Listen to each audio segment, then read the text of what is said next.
यीशु मसीह ने क्या किया है, अब विश्वासी लोगों को एक नई सृष्टि में लेकर आए और उन्हें नए सिरे से फिर दोबारा यीशु मसीह बनाता है। बाइबल बताती है यीशु मसीह हमारा कुमार है, वो क्रिएटर है। अब जो यीशु मसीह विश्वास करता है और विश्वास के द्वारा यीशु मसीह को ग्रहण करने के द्वारा परमेश्वर यहोवा की आत्मा से उस व्यक्ति का जन्म हो जाता है जो उस पर विश्वास रखता है। तो आज हम नई सृष्टि में, और पुरानी बातें जो भी थी पुरानी वो सब खत्म हो रही, और हर दिन क्या कर रहा है प्रभु, अपने रूह से भर रहा है, अपना वचन दे रहा है, कैसे हमें चलना है, कैसे बैठना है, कैसे सोचना है, कैसे और जितने भी हमारा उठना बैठना चलना फिरना है वो वचन के द्वारा प्रभु करेगा, सिखाएगा। इसलिए उसने हमें क्या किया है, मेल मिलाप की सेवा सौंप दी, और यीशु मसीह ने हमारा मेल परमेश्वर से कराया। विश्वास द्वारा हम प्रभु के पास आए, प्रभु ने क्या किया, पिता के पास पहुंचा दिया। यीशु मसीह ने कहा था, मार्ग में हूँ, सत्य में हूँ, जीवन नहीं, और मेरे बिना पिता के पास कोई पहुंच नहीं सकता। तो पहले किसी भाई बहन को अगर पिता के पास पहुंचना है, अपने बाप के पास पहुंचना है, तो यीशु मसीह के पास आना पड़ेगा और यीशु मसीह ग्रहण करना पड़ेगा, विश्वास करना पड़ेगा, और विश्वास द्वारा प्रभु आपको पिता के पास पहुंचाएगा।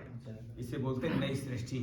जो लोग आज सारा संसार पिता से दूर हो गए पाप की वजह से, लेकिन आज जितने यीशु मसीह में आते हैं पिता के पास यीशु मसीह ने पहुंचाता है, मेल मिलाप कराता है। और ये मेल मिलाप की सेवा हम सबको सौंपी भी गई है। आगे कहता है, जिसने मसीह के द्वारा अपने साथ हमारा मेल मिलाप कर लिया और मेल मिलाप की सेवा हमें सौंप दी, अर्थात परमेश्वर ने मसीह में होकर अपने साथ संसार का मेल मिलाप कर लिया और उनके अपराधों का उन पर दोष नहीं लगाया, और उनसे मेल मिलाप का वचन हमें सौंप दिया। क्योंकि जितने भी कोई गुनाह करता है, जैसे यीशु मसीह के पास आता है और यीशु मसीह क्या करता है, उन्हें क्षमा करता है, अपने लहू से साफ करता है और पिता के पास पहुंचा देता है। इसलिए आज हर व्यक्ति को यीशु मसीह की जरूरत है। पुरानी सृष्टि जो है उसमें पाप है और नई सृष्टि में क्षमा है। नई सृष्टि क्षमा करता है, पुरानी बातों को भुलाता है, और नई बातें प्रभु हर दिन आपको देता जाएगा। फिर वो नई बातें जो होगी नई सृष्टि में आपको सृजेगा। परमेश्वर आत्मा में क्या करता है, सृजता बनाता है, एक नई जात बनाता है। और मेल मिलाप की सेवा सौंप दी। अगर आपका आज मेल मिलाप हो गया है तो आप प्रभु में क्या करें, लोगों को सुसमाचार सुनाएं और लोगों को लेकर आए यीशु मसीह के पास, और यीशु मसीह नई सृष्टि बनाएगा।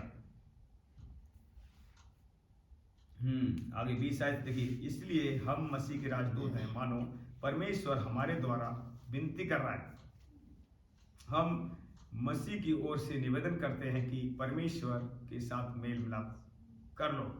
जो पाप से अज्ञात था उसी को उसने हमारे लिए पाप ठहराया कि हम उसमें होकर परमेश्वर की धार्मिकता बन जाए। यीशु मसीह का था पाप कभी न करने वाला परमेश्वर, वो पवित्र आत्मा से पैदा हुए यीशु मसीह, इसलिए उन्हें पाप करना, झूठ बोलना आता नहीं था। उनके अंदर सत्य ही सत्य था, क्योंकि उनका जो बीज था वो पवित्र आत्मा वचन था। हाँ, तो इसलिए यीशु मसीह में कोई भी स्वभाव से कोई पाप था ही नहीं, इसलिए वो निष्पाप थे। इसलिए बाइबल बताती है परमेश्वर ने सारे जगत का पाप यीशु मसीह पर रख दिया, और यीशु मसीह सारी दुनिया के लिए मारे गए, गाड़े गए और तीसरे दिन जिंदा किए गए। आज कोई भी विश्वास यीशु मसीह पर करेगा और विश्वास द्वारा उसे क्षमा किया जाएगा और नई सृष्टि में पहुंचाया जाएगा।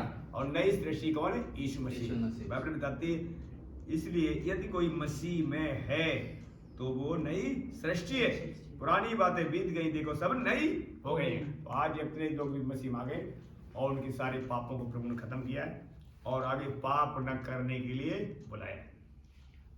ये होगा कैसे? ये विश्वास द्वारा होगा। यूहन्ना 1 अध्याय उसका 1 से 12 से पढ़े। जैसे यीशु मसीह कोई आता है तो आज नई सृष्टि की हम बातें करेंगे, किस तरीके से हम यीशु मसीह में आके और परमेश्वर की संतान बनते हैं।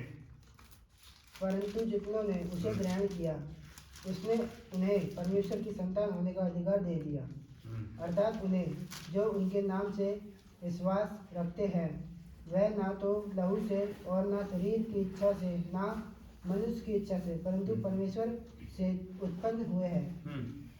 बस,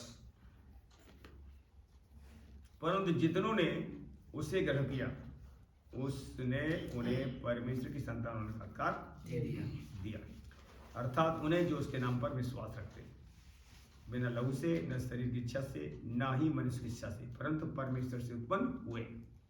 जैसे ही कोई यीशु मसीह पर विश्वास करता है और मसीह का आत्मा आता है, उसे छूता है उसकी आत्मा को, और नया जन्म हो जाता है, फिर वो परमेश्वर के वचन को सुनने की इच्छा करता है।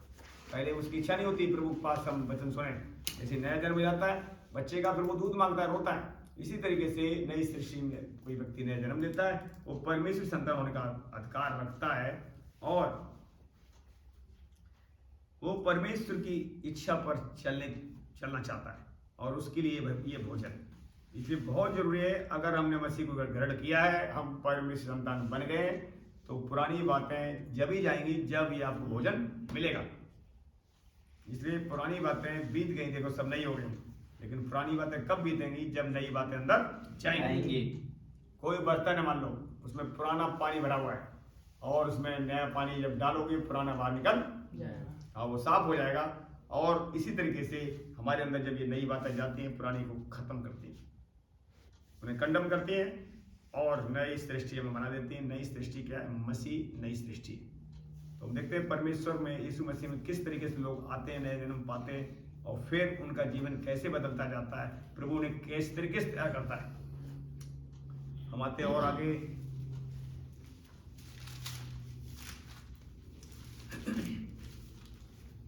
हम आते हैं इसी में 14 अध्याय, यूहन्ना में 14 अध्याय निकालें।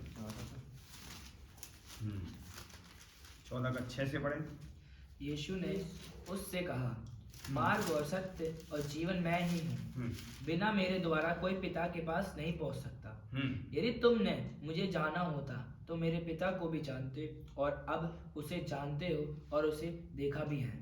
बस ब्रेक लगा। देखिए यीशु ने अपने चेलों से कहा, मार्ग सत्य जीवन मैं ही हूँ, बिना मेरे द्वारा कोई पिता के पास नहीं पहुँच सकता। ये बात अपने चेलों से कही, और आगे कह रहे हैं, यदि तुमने मुझे जाना होता तो मेरे पिता को भी जानते। इसलिए आज अगर कोई यीशु को नहीं जानता है, वो पिता को जानता नहीं है। तो सबसे पहले किससे मुलाकात करनी पड़ेगी? यीशु से। यीशु मसीह के पास आएंगे, यीशु मसीह नया जन्म देगा और पिता के पास पहुंचा दिया जाएगा। तब वो जान जाएंगे वास्तव में ये बाप असली तो मेरा यही था, जिसने मुझे बनाया, सब कुछ बनाया। उसके बाद जब पहुंच जाएंगे, उनकी बुद्धि खोली जाएगी, समझ खोली जाएगी, आत्मिक आंखें खोली जाएंगी, तब ये वचन बातें सुनेंगे और उन्हें पता लग जाएगा ऐसी बातें तो कहीं पहले कभी कोई बताया ही नहीं। जिसे बोलते हैं नया जन्म। अब यीशु आगे क्या कह रहे हैं, देखिए, ये तुमने मुझे जाना होता तो मेरे पिता को भी जानते, और अब उसे जानते हो और उसे देखा भी है। और आगे बढ़े से 8 से। फिलिप्पुस ने उससे कहा, हे प्रभु, पिता को हम दिखा दे, यह है हमारे लिए बहुत है।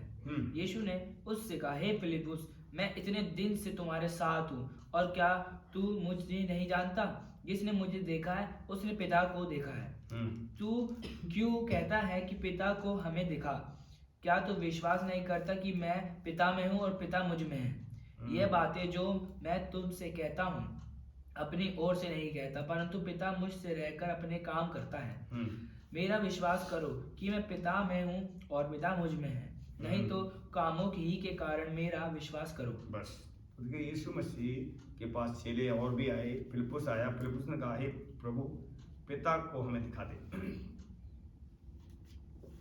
दे, यही हमारे लिए बहुत है। तो आज लोग कलीसिया में भी आते हैं, विश्वास करते हैं बिना देखे यीशु मसीह पर। वो काम देखते हैं, कोई चंगा होता है, किसी के लिए और कुछ काम होता है, और कुछ काम होता है, तो विश्वास करते हैं यीशु हमारे बीच में।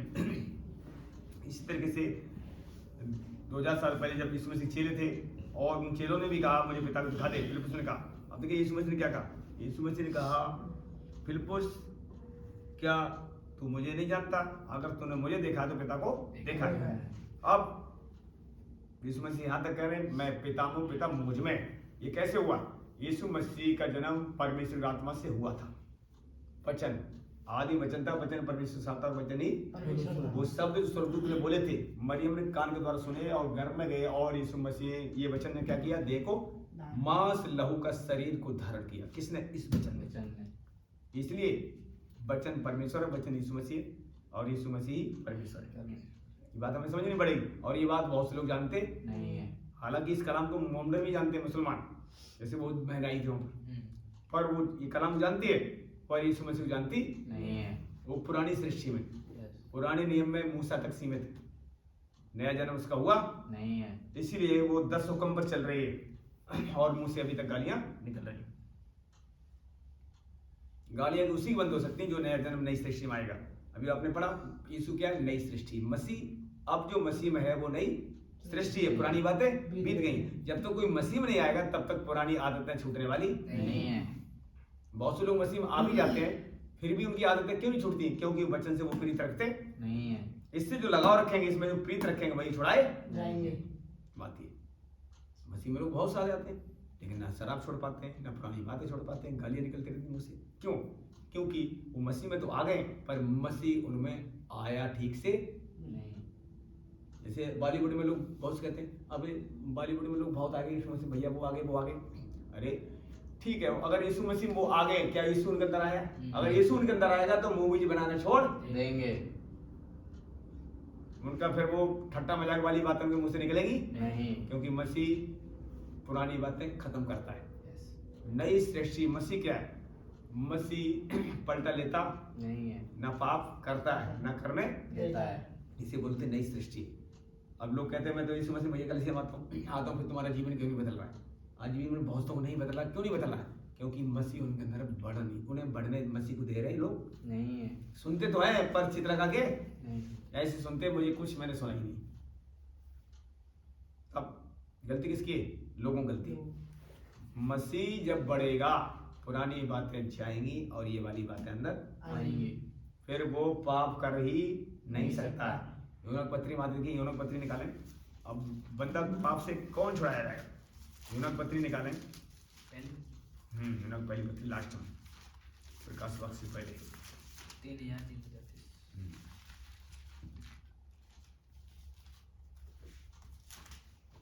निकालें। 3 अध्याय 334 पेज नंबर और 3 का हम 4 से पढ़ते जाएं।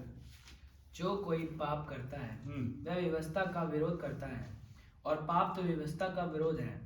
तुम जानते हो कि वह इसलिए प्रकट हुआ कि पापों को हार ले जाए और उसके स्वभाव में पाप नहीं। जो कोई उसमें बना रहता है वह पाप नहीं करता। जो कोई पाप करता है उसने ना तो उसे देखा और है और ना उसको जाना है। हे बालकों, किसी भी भरमाने में ना आना। जो धर्म के काम करता है वही उसके समान अधर्मी है। जो कोई पाप करता है वह शैतान की ओर से है, क्योंकि शैतान आरंभ ही से पाप करता आया है। परमेश्वर का बोध इसलिए प्रकट हुआ कि शैतान के कामों का नाश करे। जो कोई परमेश्वर से जन्मा वह पाप नहीं करता, क्योंकि उसका बीज उसमें बना रहता है और वह पाप कर ही नहीं सकता, क्योंकि परमेश्वर से जन्मा है। इसी से परमेश्वर की संतान और शैतान की संतान जाने जाते हैं। जो कोई धर्म के काम नहीं करता वह परमेश्वर से नहीं और ना वह जो अपने भाई से प्रेम नहीं रखता। क्योंकि क्या हो रहा है, क्या बता रहे हैं? यदि कोई व्यक्ति पाप करता है वो व्यवस्था का विरोध करता है। पाप तो व्यवस्था का विरोध है। तुम जानते हो कि वह इसलिए प्रकट हुआ कि पापों को हर ले जाए। यीशु मसीह क्यों आया? ताकि हमारे पापों को ले जाए और धार्मिकता का जीवन दे जाए। यीशु मसीह क्या करते हैं? जैसे विश्वास करते हैं यीशु अंदर आता है और बुरे काम बाहर कर देता है और अपनी धार्मिकता सेंच में दे देता है और कहता है तुम मुझे इसमें बढ़ाओ। यीशु मसीह को जब बढ़ाएंगे तो हम क्या करेंगे? नई सृष्टि बन जाएंगे, पुरानी बातें सब बीत जाएंगी। हाँ, तो अब इसमें क्या कह रहा है? जो कोई उसमें बना रहता है वह पाप नहीं करता।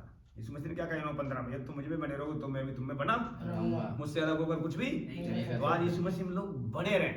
बने रहने का मतलब क्या है? अगर मान लो आप यीशु संडे को आते हो या प्रार्थना में आते हो, उसके बाद घर जाके कोई इंटरेस्ट नहीं बाइबल पढ़ने में, दिलचस्पी कोई है ही नहीं, आते हो बस फॉर्मेलिटी पूरी करने, तो मसीह में बने रहते नहीं हो। वो भी नहीं रह पाएगा। क्योंकि उसने साफ कह दिया मुझ में बने रहोगे तो मैं तुम्हें बना रहूंगा। बने रहने का मतलब क्या है? सुबह बाइबल पढ़ो, शाम को बाइबल पढ़ो, सुबह प्रार्थना करो, शाम प्रार्थना करो। जैसे हम रोटी सब्जी खाते हैं सुबह शाम, हम रोटी सब्जी बने रहे तो रोटी हमारे अंदर तभी तो हम चल रहे हैं। ना तो ये लहू काम करेगा नहीं। लहू बढ़ेगा नहीं, खाना पीना पचेगा नहीं, नया लहू नहीं बनेगा। और जब हम शरीर का भोजन करते हैं, खाते हैं, तभी हम आगे चलते हैं। इसी तरीके से आत्मा का भोजन हमें जब मिलेगा तब उसमें बने रहेंगे और फिर आत्मा मुझ में बना रहेगा। हाँ, तब क्या होगा, बहुत सफल आएगा। फिर वो व्यक्ति पाप नहीं कर सकता। और आगे कहता है, देखिए क्या कह रहा है, जो कोई पाप करता है वो उसने ना तो उसे देखा है, ना ही उसको जो जानता है। हे बालकों, किसी के भरमाने में न आ जाना, ना आना। जो धर्म के काम करता है वही उसके समान धर्मी है। जो कोई पाप करता है वो शैतान की ओर से है, क्योंकि शैतान आरंभ से ही पाप करता आया है। अब शैतान ने क्या किया था, अदन से, आपने देखा ना, अदन में ही गड़बड़ी उसने करी थी। आदम हव्वा ने, हमारे जो आदि माता थे, पहला बाप और पहला माँ जो थे, उन्होंने क्या किया, गलती करी, पाप उनके अंदर आ गया और उनके बीच से सारी संतान क्या हुआ, सब पाप पूरी दुनिया में फैल गए। इसीलिए मसीह को आना पड़ गया। अब मसीह में इतने आते जाएंगे, उनके पाप मिटाए जाएंगे। उनका डीएनए चेंज हो जाएगा। यीशु मसीह का लहू कैसा है, पवित्र। लिखा हुआ यीशु मसीह का लहू सभी अधरों में से शुद्ध करता है। इसीलिए जब यीशु मसीह विश्वास करते हैं, उसमें बने रहते हैं, वचन सुनते रहते हैं, हमारा ब्लड पूरा साफ हो जाता है। फिर जो काम हम नहीं कर पाते हैं, जैसे हम चाहते तो हम भला काम करें पर होता नहीं है। लेकिन फिर वो भला काम करोगे और वचन अंदर बढ़ेगा तो भला काम हम कर सकेंगे, बुराई छोड़ सकेंगे, नशा छोड़ सकेंगे। कब, जब ये बढ़ेगा। इसलिए इस वचन को अंदर भरना बहुत जरूरी है। ये हमारे डीएनए को साफ करता है। Yes. यीशु मसीह ने 15:3 में क्या कहा, ये वचन जो तुमसे मैंने कहा इससे तुम शुद्ध हो। 15:3 लिखा है। यीशु मसीह क्या कह रहे हैं, जो वचन मैंने तुमसे कहा इसकी वजह से क्या हो, शुद्ध हो। इसलिए ये वचन की हर दिन जरूरत है, तब हम प्रभु जैसे बनेंगे। भाई वचन तो मरियम को हम गया था ना, Yes. तभी तो नया जन्म हुआ। Yes. अब वचन कहाँ जा रहा है, हमारे अंदर हमारे अंदर नया जन्म हो रहा है, पवित्र आत्मा बढ़ रहा है। ये आत्मा की खुराक है, तो इसलिए बहुत जरूरी है। आगे देखिए क्या कह रहा है, जो कोई पाप करता है वो शैतान की ओर से है, क्योंकि शैतान आरंभ से ही पाप करता आया है। परमेश्वर को तो इसलिए प्रकट हुआ कि शैतान के कामों को नाश करे। Yes. अब इस वजह से हमारे जीवन क्यों आया, ताकि हमारे जीवन से शैतान के काम नाश किए जाएं, और नाश हो गए। Yes. अब बहुत से लोगों को कुछ काम रह गए हैं तो वो भी नाश किए जाएंगे, पर क्या कह रहा है, प्रभु मुझ में बने रहना, तो मैं तुम्हें बना रहूंगा। फिर थोड़ा नहीं बहुत बहुत फल लेगा। फल लेकर आओ। इसलिए आज लोगों को बने रहना चाहिए, Yes. उसका समय उसे देना चाहिए, चाहे घर में चाहे कलीसिया में। बहुत बड़ी बात है आज जो यीशु मसीह में आगे बढ़ रहे हैं। देखिए बुलाया तो उसने सबको, एक जगह कह रहा है साया, क्या उनके कान नहीं थी जो आज नहीं सुन रहे, कान तो सबके दो दिए, Yes. पर लोगों ने सुनना नहीं चाहा कि ये बातें झूठी हैं, उन पर मन लगाना नहीं चाहा। आज गली वाले, हमारे गली वाले का जानते नहीं यीशु मसीह, और बहुत से लोग देखते भी, जाते भी, बड़े बड़े काम भी होते हैं, देखे लोगों ने, देखते हैं लोग, कई बार लोग चंगे भी जाते हैं फिर भी आना चाहते हैं। नहीं है। अब तो प्रभु क्या कह रहा, उसमें भजन में भी भजनकार कह रहा है, उनके कान तो थे पर उन्होंने सुनना नहीं चाहा, इसलिए प्रभु इनके कान को बंद कर दे, इनकी आंखों को अंधेरा कर दे, ये कभी ना देखें कभी ना सुने। ऐसा ईसाया ने भी कहा है, भजनकार ने भी कहा है, क्योंकि इनके कान रहते हुए इन्होंने मेरी बातें सुनना ना चाहा और देखना नहीं चाहा। बुलाया, दावत तो सबको दी गई। प्रभु ने एक उदाहरण दिया है, यीशु मसीह ने, उसमें क्या बोलते हैं, मत्ती 22 निकालें,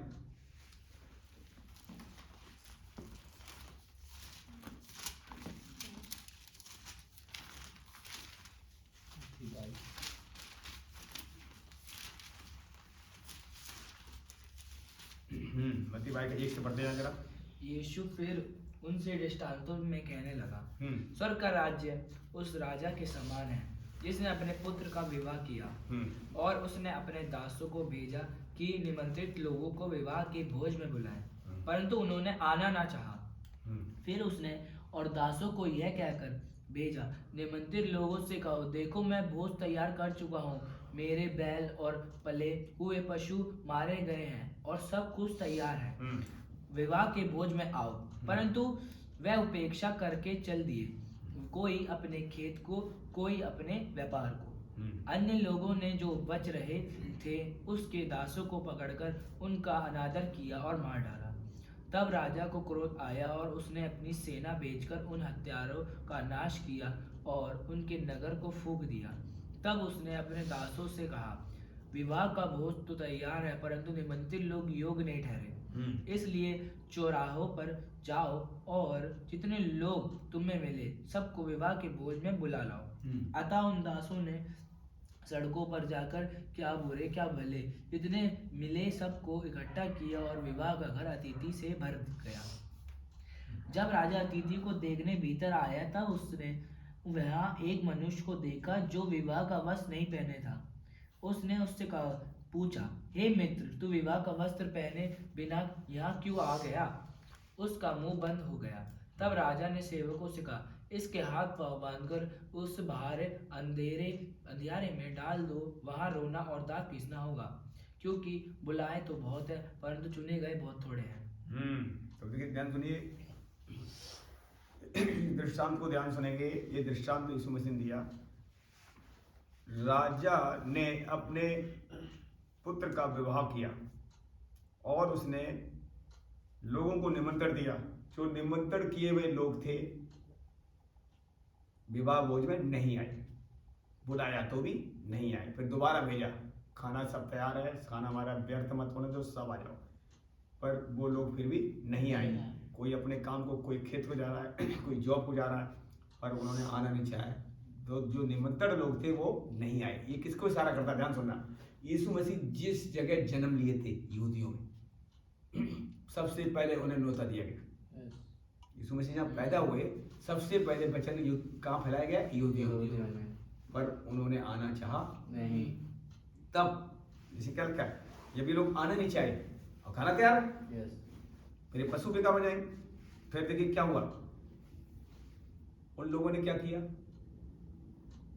जैसे पहले आपने कहा बहुत से प्रॉफिट आए, ऐसे थोड़ी हजारों 4-5 साल 5-6 साल से पहले प्रॉफिट आ रहे हैं। पहले शमूएल नबी आया, उसके बाद बहुत से नबी आए, एलिया आया, एलीसा आया, यिर्मयाह आया, बहुत सारे नबी आए चिताने कि अपना मन फिराओ, परमेश्वर के पास लौट आओ। चिताते चिताते लास्ट में कौन आया? यीशु मसीह। और बहुतों ने फिर भी मन नहीं फिराया। अब जिन्होंने फिराया वो तो बच गए। अब यीशु मसीह ये बताना चाह रहे हैं, उनकी लोग यहूदी लोगों ने मन नहीं फिराया जब, ठीक है ना, जब मन नहीं फिराया तो परमेश्वर ने क्या किया? यीशु मसीह को अन्य जाति भेजा। क्या लिखा हुआ है लास्ट में? जब क्या लिखा है, अब भोजन तुम्हारा बन गया है, बेकार हो जाएगा, तो ऐसा करो, चौराहे पे जहाँ जहाँ खड़े मिले लोग, लंगड़े लूड़े बहरे किसी भी जात के लोग हों, उन्हें तुम बुला ले आओ, मेरा खाना तैयार है, वो खा के जाए। तो वो लोग आए और खाना खा के गए। लेकिन इसमें एक ऐसा व्यक्ति आ गया, क्या लिखा हुआ है 11वें, जब राजा अतिथियों को देखने भीतर आया तो वहां एक मनुष्य को देखा जो विवाह का वस्त्र पहने न था। विवाह का वस्त्र क्या है? अब देखिए, जैसे शादी विवाह पार्टी होती है, सब अच्छे कपड़े पहने जाते हैं, और वहां कोई गंदे कपड़े पहने पहुंच जाए कबाड़ी, कोई घुसने देगा अंदर? नहीं। इस पार्टी में भी कोई अंदर नहीं घुसने देगा। ऐसे ही स्वर्ग का दृष्टांत है। स्वर्ग में अगर हमें जाना है, वहां पर यीशु मसीह की क्या हो रहा है? कलीसिया जाएंगी, सब कलीसिया इकट्ठी की जाएंगी।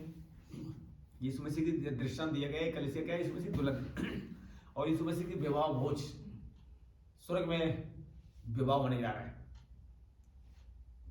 दुल्हन तैयार हो रही है और दूल्हा आने वाला है, ऐसा लिखा हुआ है। तो अब यीशु मसीह आने वाले। आज जो लोग तैयार नहीं, जो तैयार नहीं है उन्हें यहीं छोड़ दिया जाएगा, वो वहां जा नहीं सकता है। ये दृष्टांत बता रहा है। अगर तुम शादी में कहीं जाओगे तो गंदे कपड़े पहन जा सकते नहीं। तैयार होंगे, बढ़िया प्रेस लगाएंगे, कपड़े पहनेंगे, जूता पहनेंगे, सब पहनेंगे। जब यहाँ के लिए हम किसी पार्टी में जाते हैं तो अच्छे कपड़े पहनते हैं, वो तो स्वर्ग है। वहाँ अंदर के कपड़े चलेंगे, जिन्होंने हृदय मन साफ किए, जिन्होंने अपने आप को यीशु के लहू से धोया है। वचन कहता है, मेमने के लहू से जिन्होंने अपने वस्त्रों को साफ किया है, उसे जीवन के वृक्ष के पास जाने का अधिकार दिया जाएगा। और जीवन के वृक्ष कौन है? यीशु मसीह। तो ये दृष्टांत अब आप कहोगे इन लोगों ने मारा क्यों? देखिए, इन लोगों ने भविष्यवक्ताओं को मारा। पहले मारा नहीं मारा? वो किसको चिता रहे हैं? इस परमेश्वर मन फिराने की कह रहे हैं। पर बहुत से भविष्यवक्ताओं ने लोगों को मारा, और लास्ट में यीशु मसीह को भी किसने मारा? जो आना चाहते नहीं। यीशु मसीह किसने मारा बताओ? फिर और जिन्होंने विश्वास किया, क्या यीशु मसीह जब जमीन घूम रहे तब बहुतों ने विश्वास नहीं किया? बहुतों ने किया विश्वास। Yes. उस समय लाजर जब मर गया, जिंदा किया मुर्दा, तो 3000 लोग तो उसी समय एक ही बार विश्वास में आए। Yes. तो वहां लोग घबरा गए, कह रहा है ये तो बहुत बड़े बड़े काम कर रहा है, ये तो सब हमारे लोगों को खींच के ले जाएगा, सारा संसार इसके पीछे हो लिया है, रोमी शासक आएंगे हम पर कब्जा कर लेंगे, तो ऐसा करो उसको पकड़ो और इसको मार दो, यीशु मसीह को आगे अब किसी काम करने मत दो। लेकिन यीशु मसीह तो ये बताने आए थे, क्या बोलते हैं कि तुम सत्य को पहचानो, सत्य तुम्हें स्वतंत्र करेगा। तुम लोग झूठ पे चल रहे हो, और झूठ कौन है? शैतान। तुम अपने अभी क्या लिखा है, जो शैतान की ओर से है संतान और परमेश्वर को कैसे पहचानो? क्योंकि शैतान तो झूठा बने, झूठ का पिता है, वो शुरू से ही हत्यारा है। वो हत्या भी करता है, झूठ बोलता है, वो बुरे काम करता है, बुरे काम करने से बाज आता नहीं है। वो शैतान की संतान है। आप कहोगे सारे संसार में तो सब बुरे काम कर रहे हैं, तो वो किसके हाथ में? शैतान के। तो उसकी संतान है। देखिए वहां से छूट कर परमेश्वर अपनी ताकत से अडेप्ट करता है, उन्हें गोद लेता है, और जैसे कोई विश्वास करता है उसे छुड़ा लेता है प्रभु, और अपना बना। सारी दुनिया में शैतान ने कब्जा कर लिया था ना, अब उसे छुड़ाएगा कौन? जो ज्यादा ताकतवर होगा। शेर के मुंह में शिकार कौन ला सकता है छुड़ाएगा? किसी की हिम्मत है?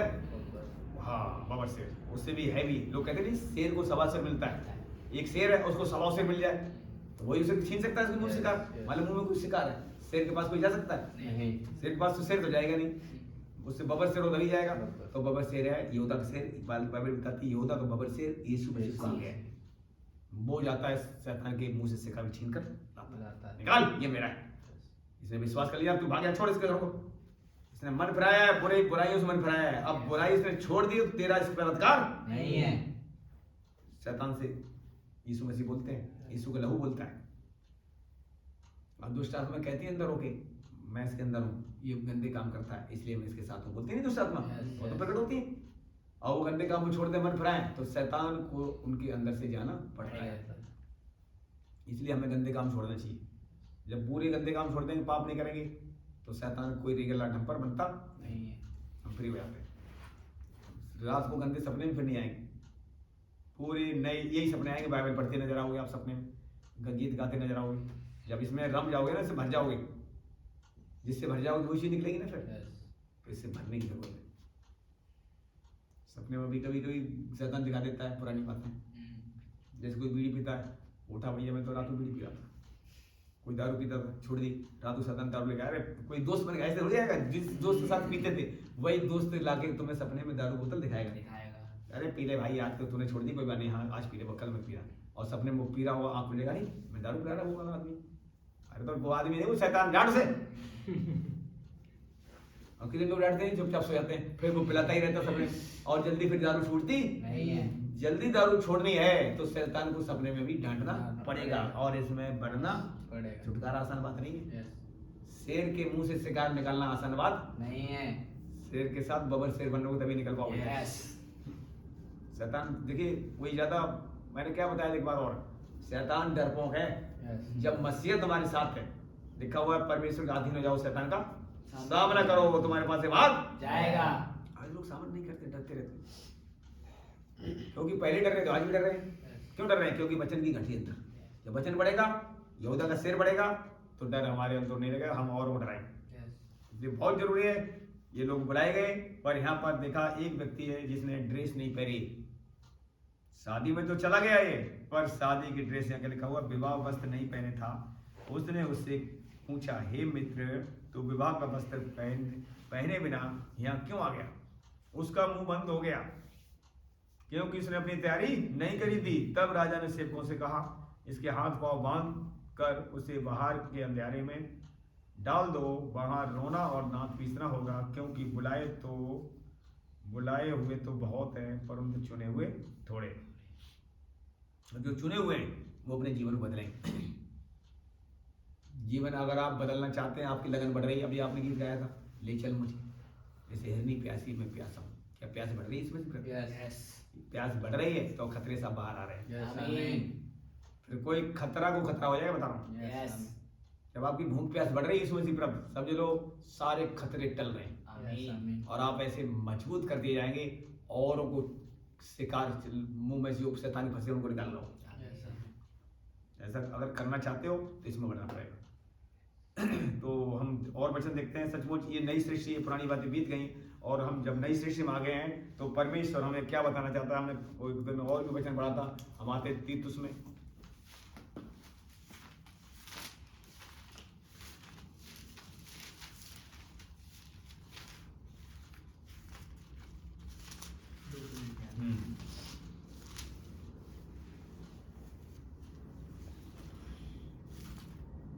तीतुस पहले 1 में आए और 1 का 15 से पढ़ें।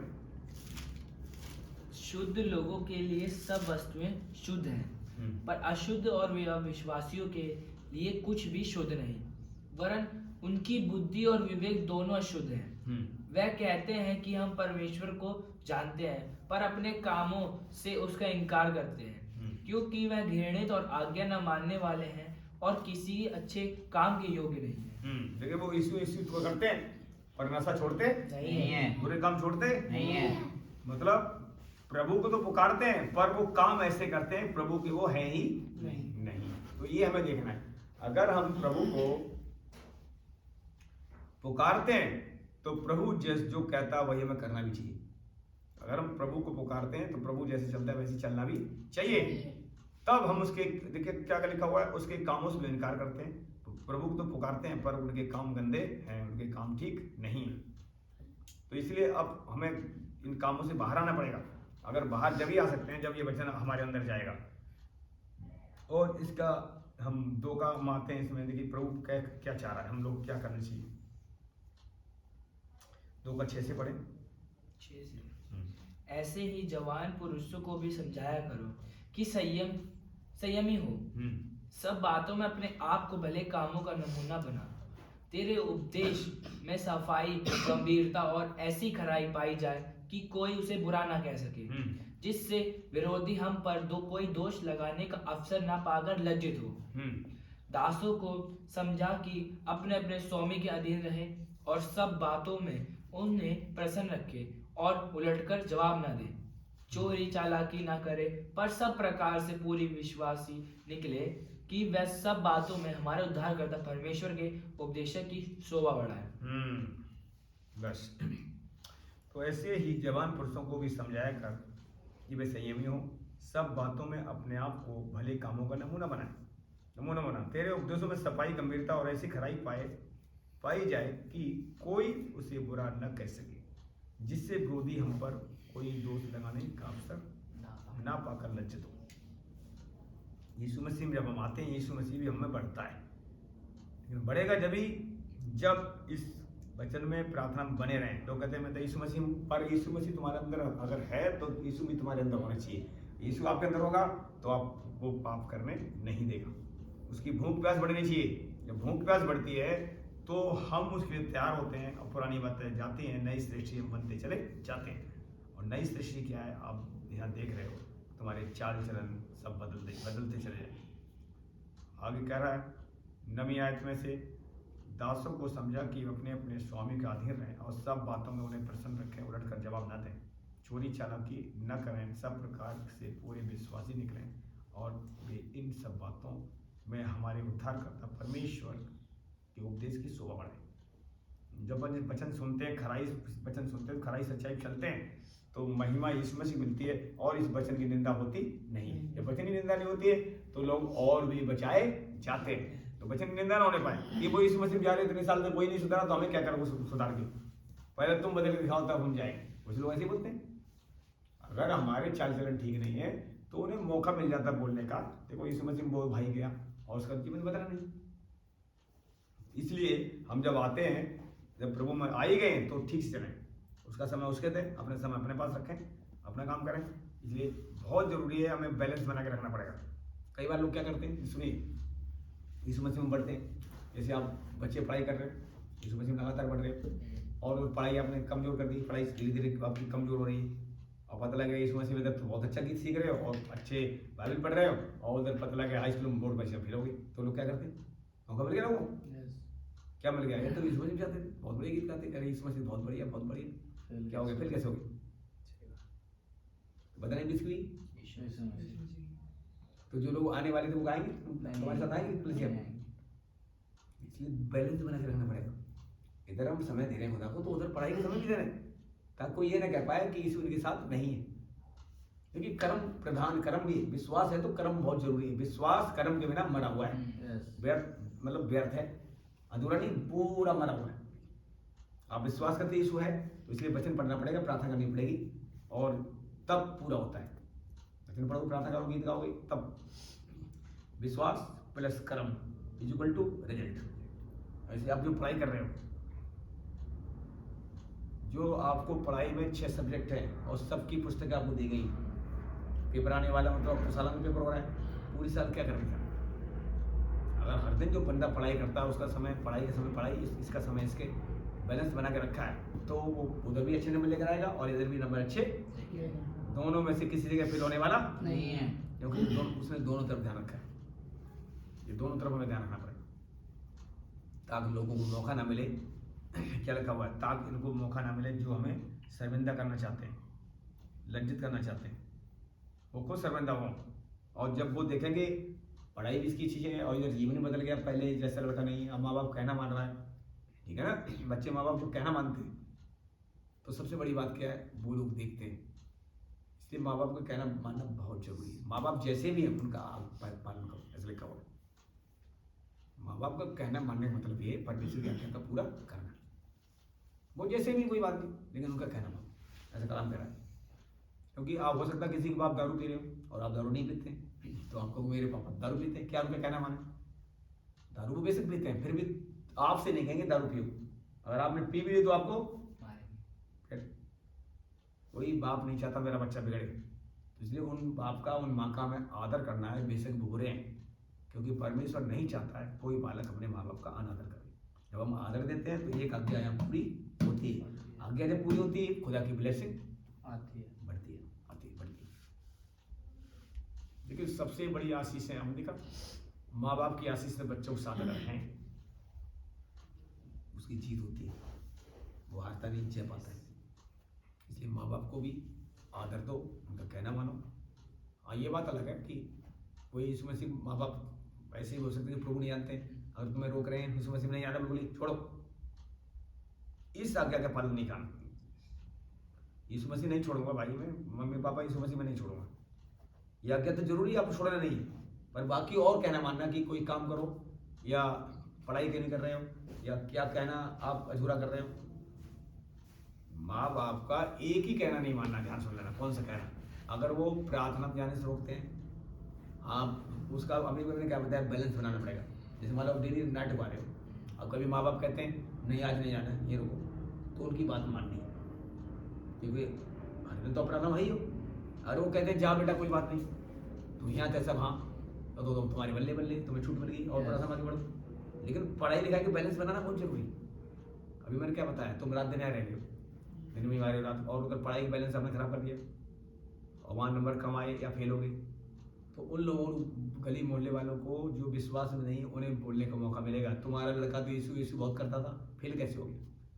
तो जो बात बता रहा हूँ, बैलेंस इधर भी दोनों तरफ बैलेंस बनाना पड़ेगा, क्योंकि वो पास और फेल जमीनी तैयारी है, पर सब अविश्वासी लोग हैं ना, उन्हें थोड़ी पता है। हाँ तो बोले अब यीशु मसीह के पास कौन आए थे? अनपढ़ तो आए थे, जितने चेले थे अनपढ़ आए थे, उन्हें तो पूरी पृथ्वी को उथल-पुथल कर दिया था। पतरस, यूहन्ना, याकूब जितने चेले थे 12, सब अनपढ़ थे, बड़े बड़े काम किए थे। हमने प्रॉपर्टी पत्नी बच्चे छोड़ के इसमें से पीछे लग गए। आज बहुत से लोग समझदार हैं जो प्रभु समझ लेते हैं, सरकारी नौकरी छोड़ प्रभु सेवा कर रहे हैं, सच बात। तो उन्हें पता है ये सब कुछ जमीनी चीज़ बेकार है, खुदा के साथ बढ़िया काम करो ताकि खुदा को स्वर्ग में तुम्हें बढ़िया इनाम मिले। यहाँ तो जमीन थोड़ी दिन की जीवन, ये जमीन पर थोड़ी दिन की जीवन है, लिखा हुआ है। या तो तुम्हारे पास कुछ नहीं भी है तो कोई चलेगा, अगर रोटी सब्जी मिल रही है ना तो 60 साल 50 साल काट लो, कोई बात नहीं, वहाँ तो बल्ले बल्ले। अगर उसके लिए मेहनत कर ली, खुदा के काम के लिए मेहनत कर ली, तो वहाँ तो वो चीज़ें मिलेंगी, स्वर्ग की वस्तुएं, इनाम भी मिलेगा, अलग अलग इनाम होगा सबका। तो इसलिए बहुत से लोग सरकारी नौकरी छोड़ के सेवा कर रहे हैं, पर हम इसलिए बताना चाहते हैं कि अभी आप बच्चे हो, है कि नहीं? जो बच्चे हैं इनकी शादी ब्याह नहीं हुआ है, उनको बैलेंस बनाना बहुत जरूरी है। शादी ब्याह हो उनको बैलेंस बनाना पड़ेगा। अब सब्र करो, बहुत से लोगों के पास पैसे नहीं है, अब आप यीशु मसीह पीछे चल रहे हो, तो कलाम क्या कहता है, अपना काम भी कर। अगर काम आप नहीं कर रहे हो और यीशु मसीह पीछे लग गए और पता लगे अगले दिन तुम्हारी बदनामी कोई कर रहा है, पैसे नहीं है, तुम किसी से पैसे मांग के दे नहीं पा रहे हो, ध्यान सुन लेना, तो तो ये भी खुदा नहीं चाहता है। बताने किसकी? अगर आपने लेके पैसे किसी नहीं दे पाए, किसकी बदनामी बताना है? इसकी। तो हमें काम भी करना है। काम उतना हमें करना है जितने में जरूरतें हैं, कि हम लेने वाले नहीं देने वाले बने, समझ गए? उतना काम हमें इसलिए करना है। अब वो बात अलग है, किसी को सेवा में पूरी दिन बुलाया गया, मान लो कोई फास्टर है, उसका पूरा परिवार सेवा कर रहा है, तो खुदा उसकी देखरेख करेगा, उसको देगा। बुलाहट जब पूरी सेवा के लिए है तो फिर वो पूरी सेवा करते हैं। आपने देखा अंकुर की गवाही सुनते आप? पहले अब तक उनका काम बिजनेस है, तो चलो शुरू से पैसे वाले थे, लेकिन जब पूरी बुलाहट आई उन्होंने अपना काम छोड़ दिया, अभी काम कर रहे हैं, नौकर चाकर जो लगे पड़े। तो हमें उस हिसाब से चलना है। कहने का मतलब हमें अपना लाइफ दोनों बैलेंस बनाना है, चाहे पढ़ाई लिखाई हो, चाहे अपना काम हो, चाहे इधर हो। बैलेंस इसलिए बनाना पड़ेगा, आप उन लोगों को अगर निकालना है, तुम्हारे रिश्तेदार हैं, तुम्हारे पड़ोसी हैं, वो तुम्हें देखकर अगर तुम सुधर रहे इधर और उधर भी, दोनों तरफ बैलेंस बना के रखते हो, कहीं भी तुम्हारी बदनामी ना हो पाए, प्रभु ये चाहता है। तब क्या होगा? तो वो लोग निकलेंगे वास्तव में, जब से यीशु मसीह गए, इनका जीवन तो बदला ही है, और इन्होंने ईमानदार भी है लोग, किसी लेकर देते हैं, लेकर किसी खाते। संसार वाले लोग क्या कर रहे हैं? ले लेते पर देते ये चीज है। ऐसा छोटा आपका लेन देन ठीक है, बाइबल बताती तुम लेन देन में ईमानदार रहो, प्रेम इतना करो कि तुमसे कोई प्रेम तुम्हारे बराबर न कर पाए। तो अगर आपने 1 रुपये भी किसी लिया तो वो दो, इसलिए क्या है पत्रस लिखा हुआ है। तो हमें सब क्षेत्र में हमें अपना बैलेंस बनाना है, बहुत जरूरी है। बैलेंस बना सकते कोई बड़ी बात नहीं, क्योंकि जब यीशु मसीह आते हैं ना, पता क्या होता है? कम समय में, कम मेहनत में परमेश्वर ज्यादा आपको पैसे दे सकता है। पर बात यह है कि कम समय भी काम कर रहे हैं थोड़ा। अब मैं अपनी गवाही बता रहा हूँ मैंने जब तक काम किया था, अभी 4-5 साल पहले काम छोड़ा, क्योंकि इस काम में तो पैसे जल्दी से कोई देता नहीं। पहले कल से मेरे पास पैसे थोड़ी आते थे, तो मकान बता, अभी ये हॉल किराए के लिए 10,000 तो किराए में नहीं चला जाए, कम से कम ये हॉल 10,000 किराए मिलेगा। सोचो पहले ध्यान से। तो जब हम पहले जब ये चलाते थे कलसिया, तो हम आपको इसलिए बताना चाह रहे हैं, देखिए इसमें भी कुछ लोग सुन रहे वचन। पौलुस यहाँ पर लिखा है, पौलुस कितना सेवा किसी ने करी, और पौलुस भी रात को अपना काम करता था। बड़ा अपने वो टेंट लगाता था रात, हाँ, और दिन में प्रभु सेवा करता था। वो किसी का आगे हाथ नहीं फैलाता। जैसे आज मैं लोगों को बोलता हूँ, क्योंकि हम तो आगे देते हैं, चलो ठीक है, हमारा तो कोई ज़्यादा खर्चा नहीं है, अब हमारे मकान किराया लगना नहीं है, इसमें क्या आता है, मतलब जो भी आ रहा है, हम जो हमारा खर्चा होता है जी, और जो बचता है हमारे भेजने। तो लोग देखिए बोने के लिए तो प्रभु ने कहा है वो ये ठीक है। पौलुस भी चंदा लेता था पर दूसरी जगह देता था, पर उसने अपने खाने के लिए चंदा किसी से नहीं लिया। पौलुस की खासियत थी। हाँ, वैसे अगर ईमानदारी से हम काम करते हैं, बहुत से फास्टर ऐसे हैं बोने पे ज्यादा पैसा करते हैं, बोगे नहीं तो उनके लिए प्रार्थना नहीं करते, ले हंडी के लिए प्रार्थना के लिए 20,000-30,000 ऐसी गलतियां नहीं क्या? 50,000 जमा करो, 25,000 जमा करो, ये गलत है। अगर जो नहीं बोल रहा है, इसका पैसे नहीं, उसके लिए प्रार्थना नहीं करोगे। हाँ, गलतियां में सब तरह की बंद आएगा, पैसे वाले आएंगे, कंगाल भी आएंगे। तो वही हमें पैसे वाले से प्रेम करना है, वही कंगाल से भी प्रेम करना है। पैसे वाले पैसे बोएंगे, नहीं बोला तो उसके लिए प्रार्थना करनी। इसलिए ईमानदार रहना में बहुत जरूरी है, क्योंकि परमेश्वर आपकी ईमानदारी से, प्रभु ने कहा है अगर एक नगर में ईमानदार रहोगे तो तुम्हें दूसरा नगर दिया जाएगा। एक जॉब में अगर आपने ईमानदार जॉब से किया है, पता क्या होता है, पूछते हैं लोग कहाँ जॉब किया, ईमानदारी से किया, तो उसको आपको आगे कंपनियां बहुत बुलाती हैं। यही सब जो होता है, जब यहाँ ईमानदार, जब प्रभु के पास आएंगे तो वहाँ ईमानदार से परमेश्वर हो देगा।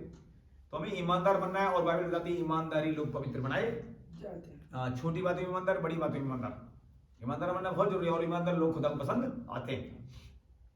ईमानदार लोग क्या होते हैं, जल्दी खुदा उन्हें पवित्र करता है। झूठ छोड़ना, छोटी छोटी बातों को झूठ छोड़ना। देखिए हम लोग यहाँ सब बैठे हुए सीख रहे हैं, मनुष्य से, सच बता रहा हूँ, आप वचन में लिखा है, परमेश्वर ने उस दिन मन में वचन पढ़ा भी था, मनुष्य को परमेश्वर ने सीधा बनाया, एकदम सीधा बनाया, सीधा। अब शैतान ने बहकाया, उसकी बहका में आया, और मनुष्य ने अनेक अनेक युक्तियां, टेढ़ा हो गया। आज के अंतिम दिनों में मनुष्य से ज्यादा टेढ़ा कोई इंसान नहीं। जानवर एक बार देखिए, जानवर देखो, जितने जानवर हैं अपना अपना काम कर रहे हैं। कुत्ते देखो अपना काम कर रहे हैं, कोई भी चीजें जानवर जी प्रभु ने बनाई, सब अपना अपना काम कर रहे हैं, पर मनुष्य जो बना जैसे बनाया था वैसा काम नहीं कर रहा। मनुष्य सीधा बनाया था, आज क्या कर रहा है टेढ़ा। और उसी मनुष्य को टेढ़ा जो है उसे सीधा करने यीशु आए। जानवर को सीधा नहीं करने आए, वो जानवर सीधा है। तो ये सब चीजें परमेश्वर ने बनाई है, वो जानता है टेढ़ा क्यों हो गया, क्योंकि शैतान ने उसे बहकाया। और शैतान की सुनी क्यों, परमेश्वर ने मना किया था भाई ये वाले पेड़ का फल मत खाना, मना किया था ना, Yes. फिर भी आज्ञा का पालन नहीं किया, इसलिए पाप हुआ। आज भी शैतान क्या करता है, देखिए दो विचार आते हैं आपके अंदर, एक शरीर में विचार आता है, एक आत्मा में विचार आता है। शरीर के विचार कभी भी अच्छे आते नहीं है। शरीर के विचार आएगा, अभी रात को तुम सो जाएंगे या अभी आप बैठे हो, सब लोग कल से हम तो नहीं आ पा रहे हैं, अभी मैंने फोन किया वही सुनील भाई पी के सो रहे हैं, उसका बेटा बोल रहा है अंकल इन्होंने आज फिर पी लिए और कह रहे हैं बोल दे आज मैं नहीं आऊँगा, तो वहाँ पी के पड़े। और दोपहर में दुआ कराई, 2 बार फोन आया, दुआ कर दी, कह रहा प्रार्थना कर दो, मेरा मन नहीं लग रहा, अपने आप पता नहीं कहाँ भागता जा रहा हूँ। तो देखिए जो मैं बुलाया, जब फास्ट में फोन बुलाया तुम शाम का प्रार्थना। और एक बात और देख लेना, मैंने ये बात देखी है, अब ध्यान सुनना आप लोग, बस बंद करेंगे थोड़ी देर। एक बंदा यहाँ अभी पीने वाला और लड़का आता था, छोटे लाल भाई तिलक सिंह आता है लड़का, शुक्रवार की प्रार्थना आया, कुछ दिन पहले उसके अपनी वाइफ को भी लेकर आया, ठीक है ना। नोट से जेब निकाल, नोट से कितनी जेब निकाला, जेब में से बहुत नोट निकाल लिया और दिखा रहा, और सुनिए देखते हैं, और उसने एक नोट भी निकाला बोने के लिए, ठीक है ना। नोट तो इतने थे उसके पास, और निकाला कौन, एक छोटा सा नोट। अगर तुम सुनिए दारू पी के तुम अगर ठीक है नहीं, तुम्हारा दिमाग काम नहीं करता, सारे नोट क्यों नहीं तुम बोल देते थे। एक मिनट, तुम एक नोट निकाल रहे हो छोटा सा, वो 5 रुपये तुम दे रहे हो, और बाकी सारे अंदर ध्यान से दिखा रहे हो सबको, पब्लिक देखो तेरे नोट मिले, ये प्रभु ने दिलवाए, हमारी पेमेंट आ रही नहीं थी पर पेमेंट प्रभु ने दिलवाई है। और दारू पी रखी थी, दारू पी रखी, दारू पी के लोग, अभी के ध्यान सुने, दारू पी के लोग, अब घर में तुम पड़े हो, दारू ये लोग क्यों पीते हैं कि टेंशन मेरी चली जाए। और दारू का काम क्या है, दिमाग को जो स्थिर है उसे अस्थिर कर देना। दिमाग जो हिलता नहीं है, दारू क्या करती है, उसे हिलाती है, और जब दिमाग हिलता है इन्हें अच्छा लगता है। ये नहीं पता लगता है तुम्हारे दिमाग को बेकार और दारू कर रही है, जैसे दारू उतरेगी नशा उतरेगा फिर टेंशन चालू हो जाएगी, इससे बढ़िया ये ले लो ना, ये हमेशा की टेंशन खत्म करेगा।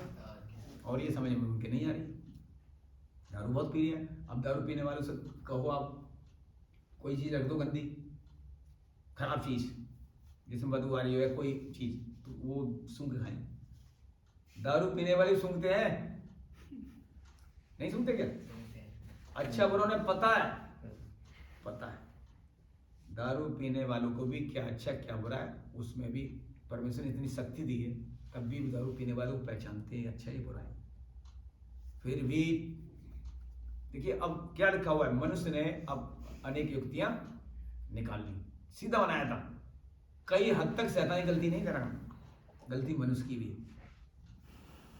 जिस काम के बना किया तूने क्यों लालच किया भाई, चोरी करना नहीं है, चोरी क्यों कर रही, क्यों कर रहे भाई, पता है चोरी करने के बाद पकड़े जाओगे तो बदनामी, फिर क्यों चोरी कर रहे हो, पता है उस काम फिर भी नहीं कर पा रहे, तो क्यों। इसीलिए प्रभु कह रहा है, देखिए प्रभु क्या चाहता है, चलो तुम कमजोर हो तो मेरे साथ चलो, मेरे पास आओ। अब तुम्हें प्रभु बुला भी रहा है, तुमने काम भी देखे फिर भी अपनी चला रहे हो। आज बाइबल बताती है अगर हम प्रभु की नहीं सुनेंगे, इसीलिए प्रभु ने पता नियम क्या रखा है, अगर कोई यीशु में विश्वास करेगा वो नाश नहीं हो परंतु अनंत जीवन पाएगा। अब विश्वास भी नहीं कर पा रहे, बताओ इतना छोटा सा काम प्रभु रखा है, 10 हुक्म छुड़वा दिए, 10 हुक्म चलो पीछे करो, तुम मेरे पास आ जाओ, विश्वास कर लो, यीशु मसीह ग्रहण कर लो, बाकी मैं सब कुछ तुम्हारे लिए ठीक कर दूंगा। अब यीशु मसीह नंबर आता है, यीशु मसीह तुम्हारा नहीं है, वो दूसरे लोगों का नहीं आने देता। और फिर तुम भी देखो यीशु मसीह जितने लोग आगे, बहुत से लोगों के रिश्ते निकल आते हैं, खुद नहीं निकल रहे, क्यों नहीं निकल रहे हैं, क्योंकि वो ईसाई बना देंगे। अरे ईसाई कहां से बना देंगे, तो मनुष्य की भी इसमें कुछ कमियां हैं। वो अपना देखिए, शैतान मानता हूं अपना काम करता है, ठीक है, शैतान अपना काम कर रहा है, परमेश्वर अपना काम कर रहा है, कुत्ते बिल्ली जानवर सब अपना काम कर रहे हैं, लेकिन इंसान अपना काम गड़बड़ यहां हुई। इंसान अगर अपना काम करे तो परमेश्वर भी अपना काम तुम्हारे अंदर करेगा। आपका काम क्या है कि जो बताया गया, जैसे मान लो कोई यीशु मसीह में आगे फिर भी नहीं निकल पा रहे, फंसे हुए नशे में या व्यवसाय में कहीं फंसे हुए, प्रभु ने क्या कहा, तू मेरे में बना रहेगा तो मैं तुम्हें बना, फिर जो तू चाहेगा वो तेरे लिए हो जाएगा। पर इसमें बने तो रहो। ऐसी कोई समस्या नहीं, ऐसे कोई पाप नहीं जो आपको छुड़ाया ना जाए, पर इसमें जब बने रहेंगे तभी काम होगा। उसमें बने रहने के लिए हमें कर्म करना पड़ेगा, प्रार्थना करनी पड़ेगी, वचन पढ़ना पड़ेगा, ये कोई बड़ी बात नहीं। इसलिए हमने जो अभी जितने वचन देखे, यीशु मसीह क्या है, नई सृष्टि, पुरानी बातें बीत गई, पुरानी बातें बीतेंगी जब नई सृष्टि में आप उसमें बने रहेंगे।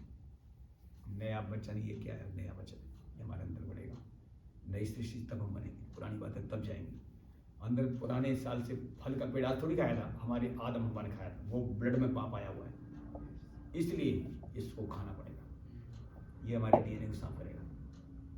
और ये बातें समझ में जब आ जाए तो फिर